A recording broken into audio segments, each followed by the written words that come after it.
আমি অনেক কিছু একমত। একটা বিষয় হচ্ছে বাংলাদেশে কিন্তু গণতন্ত্র নাই, ভোট নাই এখনো। মানে the kind of discussion we are having is like the having a conversation at the House of Commons, যে যারা 400 বছর ডেমোক্রেসি প্র্যাকটিস করবার পরে গত বছর they had the highest number of female MPs, 263 জন 650 মধ্যে, and it percentage wise is about 40%। 400 বছরের গণতন্ত্র প্র্যাকটিস করবার পরে এবং আমরা এমন এক সোনার বাংলায় বাস করছি যে আমরা শায়েস্তা খানের আমল থেকে চালের গল্প যতটুকু জানি, আমাদের ভোটের গণতন্ত্র নির্বাচন কিন্তু একই লেভেলে আছে। তো সেই জায়গায় আমাদের হচ্ছে আমরা মনে হয় অনেকেই ইউটোপিয়াতে আছি। রাজনীতি কী জিনিস আমি মাত্র 5 দিন গ্রামে গঞ্জে থেকে আসছি এবং আসার আগে আমার কলিগদেরকে বলছিলাম এখানে যে চরের ভিতরে চর, সেই চরের ভিতরে আবার গুচ্ছ গ্রাম আছে। কোমর সমান পানিতে নেমে ট্রলারে করে হাঁটু গুজায়া জিন্স ভিজায়া 6 ঘন্টা ভ্যান গাড়ি ঠেলতে ঠেলতে কিছুক্ষণ নামি, আবার কিছুক্ষণ ভ্যান ঠেলি, কিছুক্ষণ গাড়িতে উঠি, আবার ভ্যান ঠেলতে নামি। এই রিয়ালিটিতে মানে পাবলিক এঙ্গেজমেন্ট যে কত জটিল, মানে এই রিয়ালিটিগুলো কিন্তু আমাদের মাথায় রাখতে হবে। আমরা কিন্তু খুবই এসি রুমের কনভারসেশন করছি। It's like all England, you just get on a tube, go to a particular station, 50 people is going to come and welcome you, give a speech, what is your policy on female XYZ। এই বাংলাদেশে আমরা থাকি না, এটা সোনার বাংলা। এই বাংলাদেশের বাস্তবতাটা আমাদেরকে মাথায় রেখে আমরা যদি কথা বলি তাহলে হচ্ছে রিফর্ম অ্যাচিভ করা যাবে। তা না হলে যেটা হবে, এটা will continue to live in the utopias. এই জন্য হচ্ছে প্র্যাগম্যাটিজম, প্র্যাকটিক্যালিটি এটা জরুরি, যে আসলে কতটুকু আমাদের অর্জন করা যায়। ছেলেদের জন্য দেখেন ওয়াশরুম ইউজ করা, এক জায়গায় ডানে বামে দাঁড়ায় গেলেন আপনি। মসজিদগুলো হচ্ছে সবচেয়ে অ্যাভেলেবল পাবলিক স্পেস। আপনি যদি গ্রামে গঞ্জে যে কোনো জায়গায় যান, সেই মসজিদের অধিকাংশ সময়ে নামাজ পড়ার বাইরের সময়গুলোতে মসজিদ লক করা থাকে, ওয়াশরুম লক করা থাকে। মানে যদি আশেপাশের কোনো বাড়িতে গিয়ে ওই হুজুরকে ডাকা লাগে অথবা খাদেমকে ডাইকা ওই ওয়াশরুমটা ব্যবহার করতে হয়, এবং ওয়াশরুমের অবস্থা হচ্ছে এটা বিয়ন্ড এনি ডেসক্রিপশন। এটার জন্য কোনো বাংলাই নাই এখন পর্যন্ত সেই ওয়াশরুমগুলোকে ডেসক্রাইব করবার জন্য। এটা যারা গ্রামে গঞ্জে গেছেন, সেই মেঠো পথের ওয়াশরুমে গেছেন।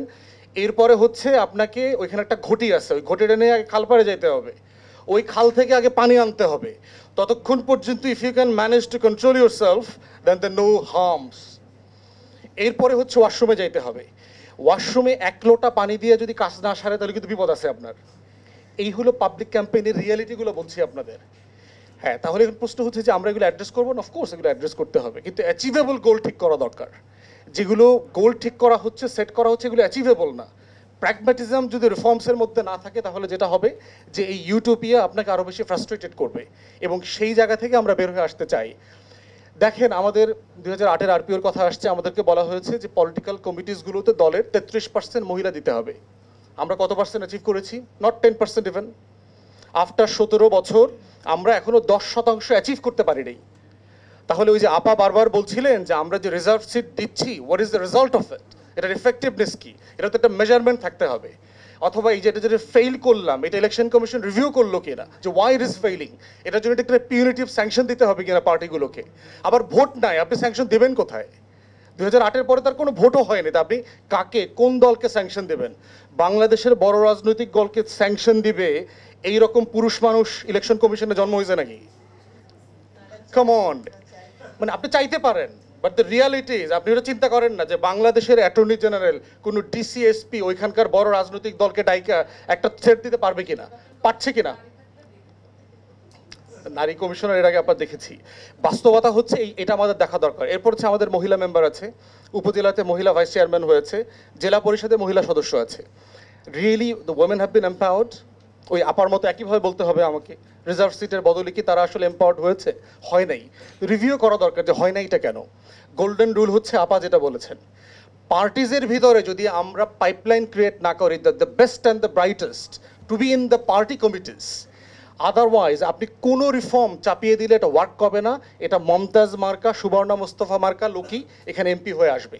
একমাত্র সলিউশন হচ্ছে পলিটিক্যাল পার্টিকে ফোর্স করা, যে আপনি এটা জবাবদিহিতার মধ্যে আনা, কেন হয় নাই, কিভাবে করবেন, কোন প্রসেসে করবেন, ডেডলাইন কোথায়। এই প্রসেসই হচ্ছে আপনার পলিটিক্যাল পার্টিগুলোকে এই জায়গায় আনতে হবে। এর বাইরের কোনো প্রসেস যদি আপনি ওই হরিজন্টালি আপনি ভার্টিক্যালি চাপায়া দেন, আপনি দেখবেন যে সেটা ফাংশনাল হবে না। এরপরে হচ্ছে যে কি করা দরকার, কনক্লুড করতেছি আর কি। দুইটা জিনিস করণীয় হইতে পারে। আমি ব্যক্তিগতভাবে এক কক্ষের সংসদ চাই। আমি ব্যক্তিগতভাবে মনে করি, আমি যে পার্লামেন্টের হিস্ট্রি পড়েছি গত 53 বছরে, বাংলাদেশের পার্লামেন্ট এখনো, আপা বারবার বলছে না যে আইন প্রণয়ন করবে এমপি, বাংলাদেশের পার্লামেন্ট 50 জন এমপি তৈরি করতে পারে নাই গত 53 বছরে, এখনো তৈরি করতে পারে নাই। আপনি এখনো তালিকা করতে পারবেন না যে গত 53 বছরের পার্লামেন্টে 50 জন এমপির নাম আপনি লিখবেন who really understood what is legislation, who really understood how to debate budget in the parliament. এখনো হয়নি। তো সেই পার্লামেন্টে আমি তো রাজনৈতিক কর্মী, আমি তো রাজনৈতিক দলের সব নেতাকর্মীকে অলমোস্ট চিনি, কারা এমপি মন্ত্রী হবে।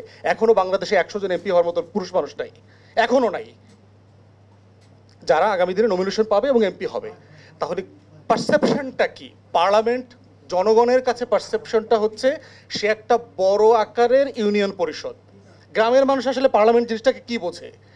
যে আমার মেম্বার হইলো আমারে চাইল দেয়, আমার ইউনিয়ন পরিষদের চেয়ারম্যান হইলো আমার মেয়েকে উপবৃত্তির টাকা দেয়, আমার উপজেলা চেয়ারম্যান হইলো 5 কিলোমিটারের রাস্তা করে দিতে পারে, আর আমার সংসদ সদস্য হইলো সে আমার এই রাস্তাটারে বড় কইরা 4 লেন করে দিবে, আর আমার প্রধানমন্ত্রী হইলো পদ্মা সেতু করে দিবে। এই হলো আমার গ্রামীণ জনগণের পারসেপশন অফ এমপিস। এখন সেই 12 কোটি জনগোষ্ঠীকে তো আপনি আগে ভোটার বানাইতে হবে, তারা তো ভোটার না।